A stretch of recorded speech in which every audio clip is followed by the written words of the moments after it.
In this video, we are going to use Siemens NX to create a 2D draft file for this block.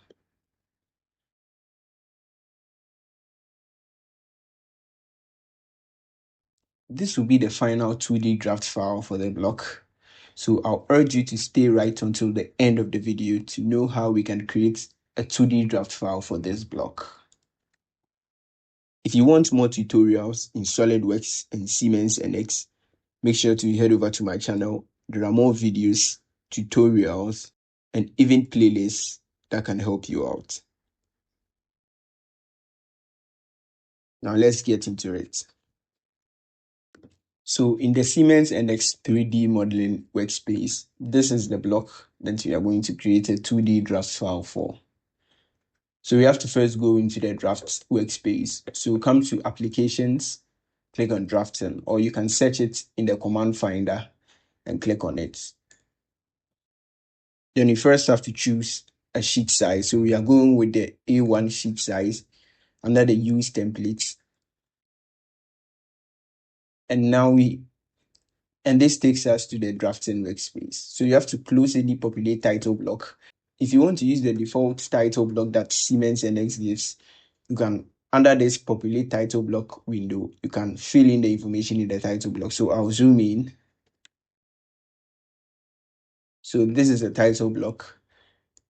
And in the first issued, which is over here, we can see today, and it appears over here. So if you want to use this title block, you can go ahead and fill in.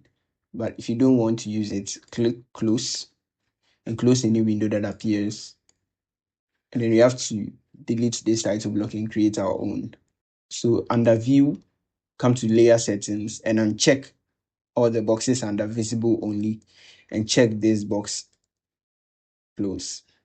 Now you can select the title block, click on it and delete it.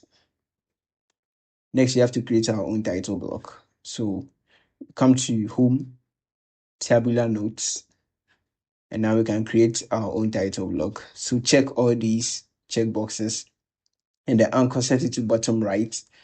And we're going to use a title block of 2 columns and 5 rows and a column width 120 millimeters, and come to settings. And under the height for the text, we set it to 7. Close. And this is our title block. So move the title block to this bottom right corner, click on it to drop. Close.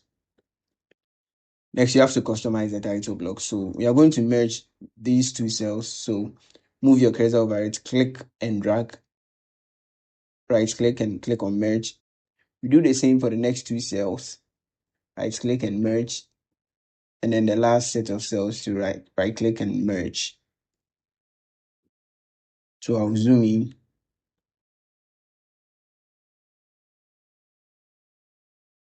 And this is our title block. So you have to fill in the information. But before we fill in, we have to tell NX that this is our title block.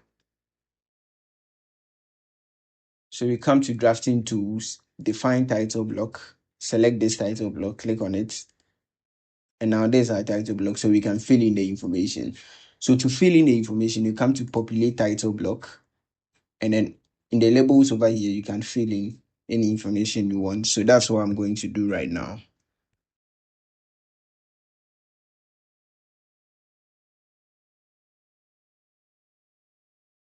When you press enter, it appears over here. So I'll fill the remaining cells with the necessary information and we can move on from there.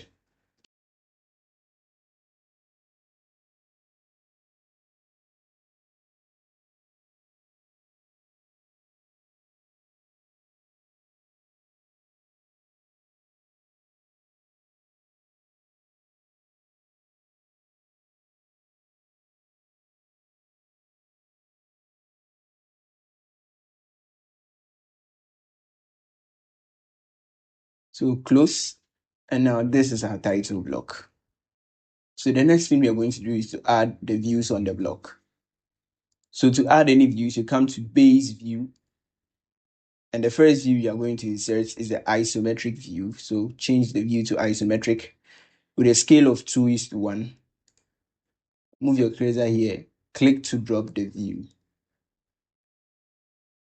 and click close. So the main reason for adding the isometric view is so that if anybody reading this draft file cannot interpret the views over here, the 2D views, they can just look at the 3D isometric view here and know how the block will look like.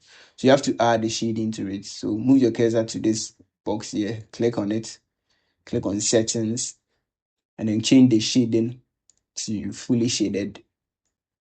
So this is the fully shaded isometric version of the block. We can hide this center line here. We don't need it. So click on it in the pop-up menu that appears. Click on hide. Next, we add the 2D view. So we are going to use the third angle orthographic projection to add the 2D view. So again, come to base view. We are first going to insert the front view with a scale of 2:1. The front view should be at the bottom left. So click to release and then move your cursor to the top to automatically generate the top view on the block. And now you move your cursor to the side to automatically generate the side view. Close. So these are the 2D views you are going to dimension, and we'll be done with creating the draft file. Next, before we start dimensioning, we have to set some preferences for how we want the views to look like. So come to menu, preferences, and drafting. Now the first preference we want is the arrowheads, which is the dimension lines. We change their thickness to 0.13 millimeters so that we can differentiate the dimension lines from the actual drafts or drawing lines. Next, we come to view under workflow. We uncheck this box here for the borders around our views. Uncheck, click on apply, and you can see the borders have vanished. Next, we go to dimension, and under dimensions, we look for dimension text, and the height of the text changes to 10 so they can be visible enough. Next, we go down and search for center line, and we also change the thickness of the center lines to 0.13. Okay.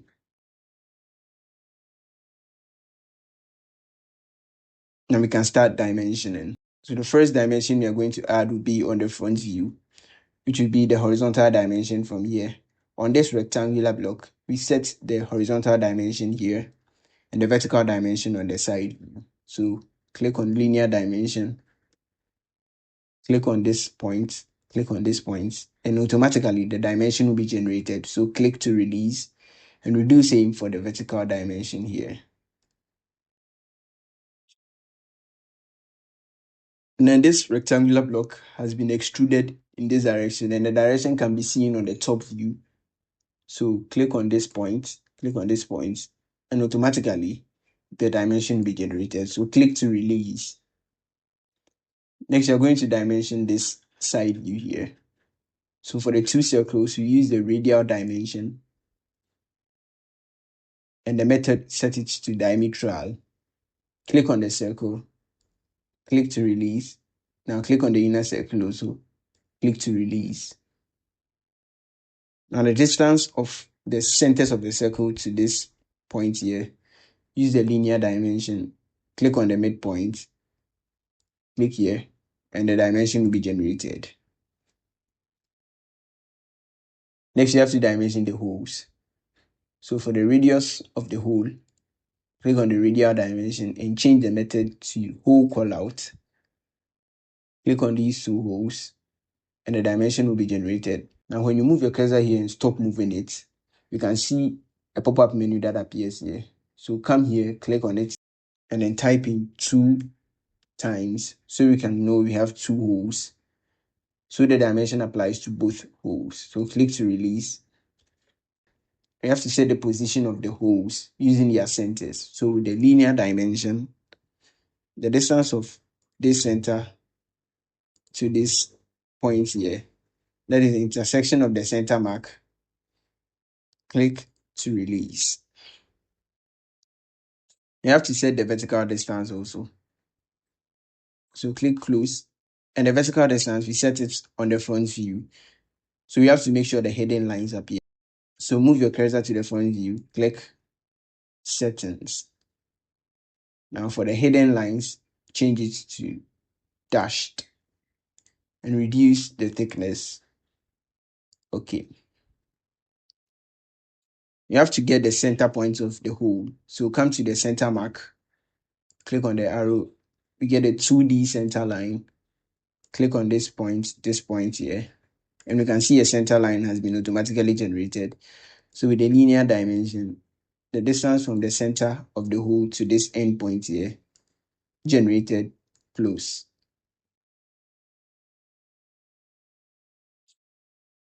And again, the distance from this center to this end point here, we'll dimension it. It's also 14.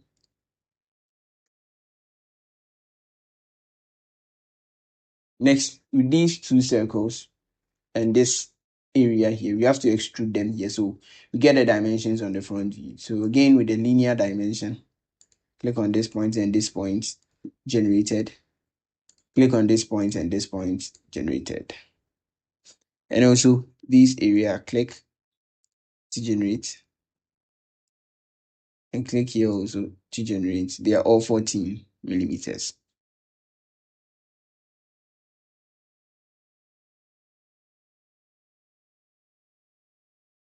And the distance of separation between these two brackets here, you can click anywhere here and here, and it will be generated for you.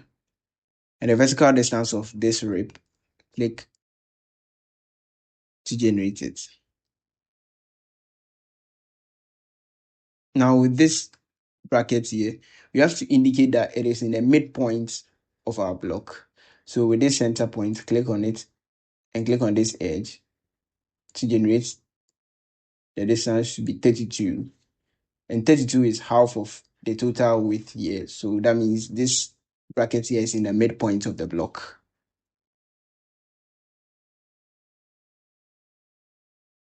Next, you have to get the distance of extrusion of the ribs.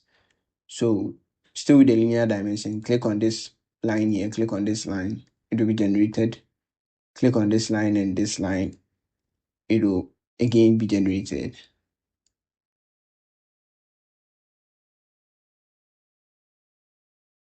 So the last thing we can do is to readjust the dimensions for a neat presentation.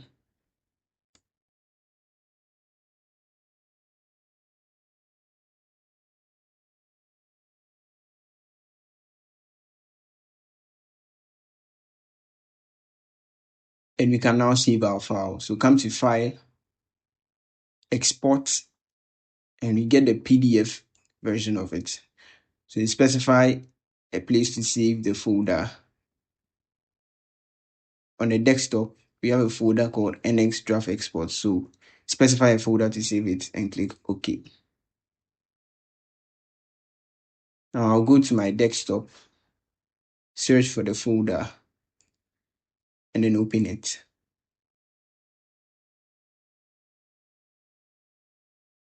And yeah, this is the draft file we have created. So this is how to create a 2D draft file for this block using Siemens NX.